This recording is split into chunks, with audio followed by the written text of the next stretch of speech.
and welcome back to my channel. I am Deepika Verma. So in my previous video I discussed about the age of Chaucer that started in 1340 and ended in 1400 with the death of Geoffrey Chaucer. And in this particular video I am going to discuss about Geoffrey Chaucer in detail. I will discuss his biography, then after that I will discuss his famous works and his three important literary periods.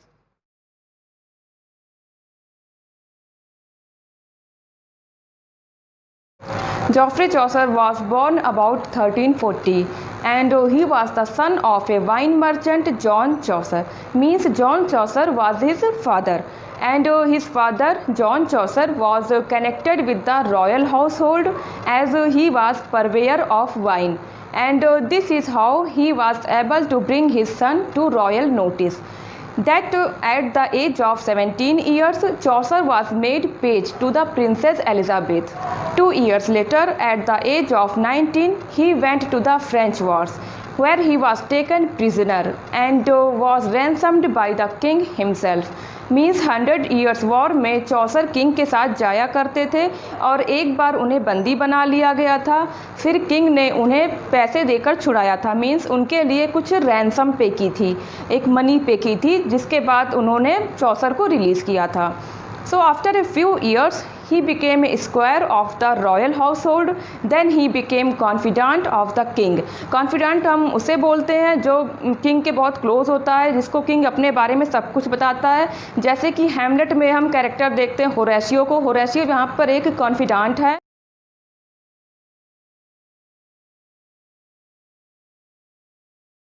Around 1366, Chaucer married Philippa Roet, who was sister to the wife of John of Gaunt, the famous Duke of Lancaster. During the 1370s, Chaucer went on several diplomatic missions.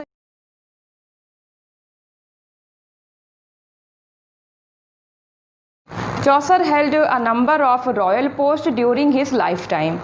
In 1386, Chaucer was elected Member of Parliament from Kent. From this time until his death, he had many ups and downs, like sometime he was in money and sometimes in poverty. जब वो last as में थे अपनी life के, तो उनके पास बिल्कुल पैसे नहीं थे, उनकी इनकम बहुत ज़्यादा ही लो थी। देन उन्होंने एक पोएम लिखी थी कि उनके पर्स, अब जिससे उन्होंने किंग का ध्यान अपने पर्स की ओर आकर्षित किया था। इसके बाद से उनकी पेंशन इंक्रीज़ हो गई थी।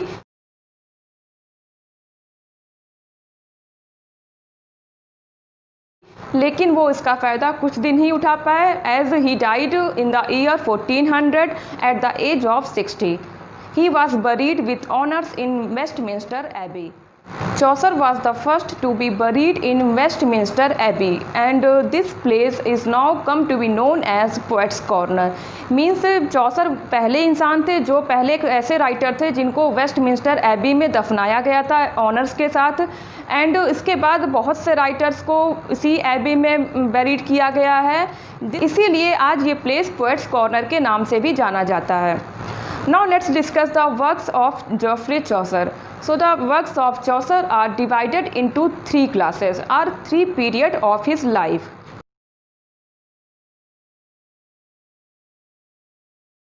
The first period is French period.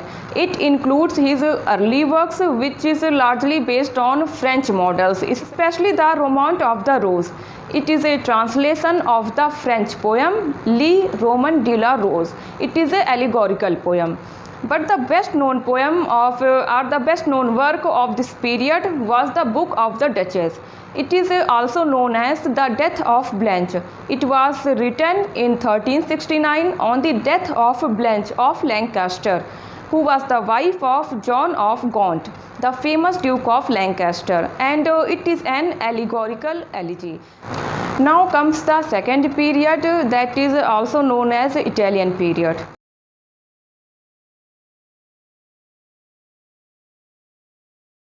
This was Chaucer's period of Italian influence. During this time, his works were largely influenced by Boccaccio and Dante. And the major works of this period were Troilus and Cressida, House of Fame, and the Parliament of Fowls. Troilus and Cressida is a poem of 8,000 lines. and the source of this poem is Il Filostrato by Boccaccio. It is written in rhyme rhyme stanza form, and this poem is often considered the source of the famous phrase all good things must come to an end. And the second poem of this period is House of Fame. That is one of Chaucer's unfinished poems. Means ये complete नहीं है, जैसे कि चौसर की Canterbury tales है वो अभी unfinished works में आती है, ऐसे ही ये हाउस ऑफ फेम भी उनका एक अनफिनिश्ड वर्क है.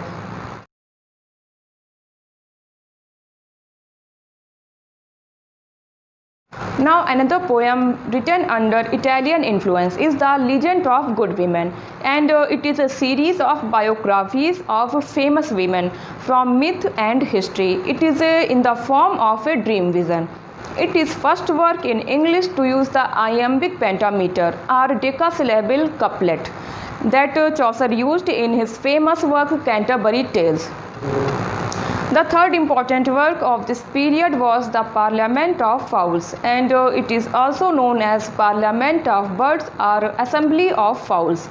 And this poem is again written in rhyme royal stanza, and it is in the form of a dream vision, and it talks about the mating of fowls. Means there is a group of birds which gather together in the early spring on St. Valentine's Day to choose their mates for the year.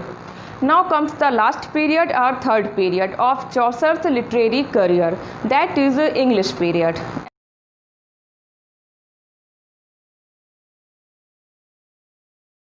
And in this period he wrote one of the most famous works in all literature, and his masterpiece The Canterbury Tales, and it is his magnum opus and most important work for net point of view. I will discuss this work in detail in my upcoming videos. So Chaucer is one of the great writers and the greatest English poet of the Middle Ages, and he is called the father of English literature or the father of English poetry. He died in the year 1400 for unknown causes, and he was the first writer to be buried in Westminster Abbey, and that place is now come to be known as Poets' Corner. So it's all about Geoffrey Chaucer.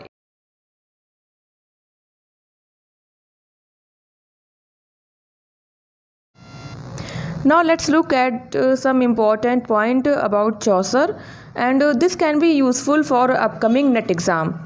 So first point is Chaucer lived during the reigns of three different kings, and first is Edward the Third, second is Richard the Second, and third one is Henry the Fourth too.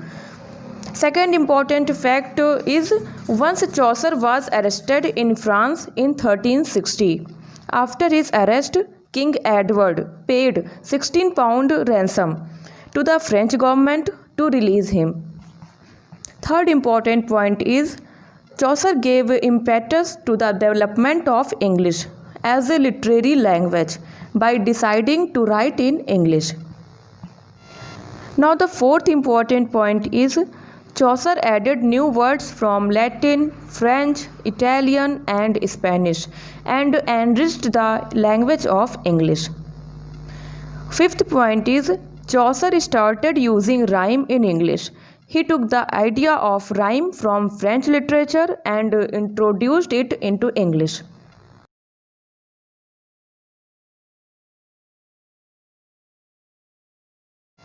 Now let's discuss some famous quotations about Chaucer by different writers. So first writer is Matthew Arnold, and he called Chaucer the father of our splendid English poetry. A critic named Lowell said in his praise that he found English a dialect and left it a language. Long, a famous critic, called Chaucer's prologue to the Canterbury Tales as the prologue to modern fiction.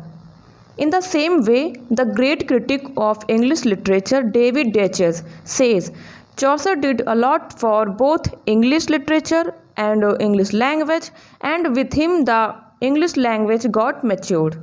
S.T. Neal remarks, had Chaucer written in prose, it is possible that his Troilus and Cressida and not Richardson's Pamela would be celebrated as the first English novel. So friends, if you have any queries or suggestion, then comment box is waiting for you. Subscribe my channel and hit the bell icon so that you can get every notifications of my videos, and do like and share my